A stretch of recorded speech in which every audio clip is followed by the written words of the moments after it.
May mga bagay na ang sarap balikan. Alalahanin na napapaisip ka lang naman na parang ang sarap na lang bumalik sa pagkabata. Heto na, ang Laika Barista moments natin na pinamagatang. Ang sarap na lang maging bata ulit. Kapag tumatanda tayo, ramdam mo na hindi lang edad ang nadaragdagan. Hindi lang edad ang binibilang.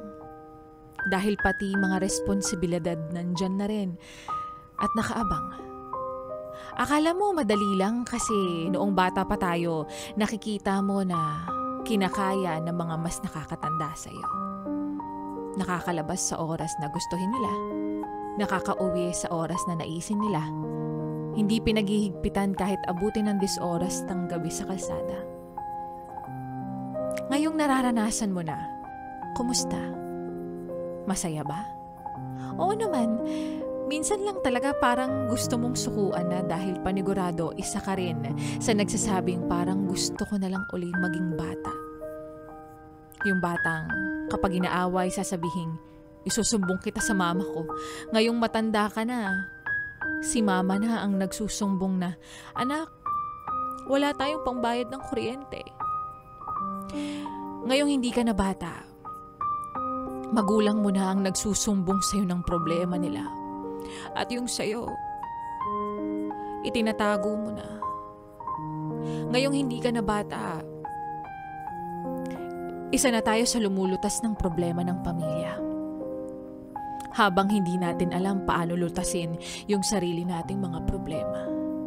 Isa na tayo sa umiisip ng solusyon sa problema pero hindi natin alam paano mag-uumpisa. 'Di ba? Hindi mo akalain na nasa ganitong sitwasyon ka na rin pala at napapatanong na paano ko nga ba kinakaya?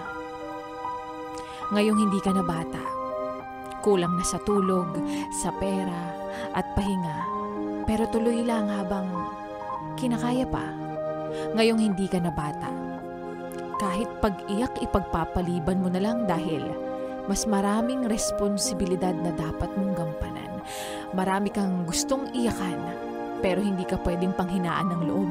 Marami kang gustong sukuan, pero hindi mo pwede basta-basta bitawan. Dahil kahit hindi ka na bata, nagpapasalamat ka pa rin na mahirap ang mga pinagdaraanan, pero nagagawa mo namang malampasan.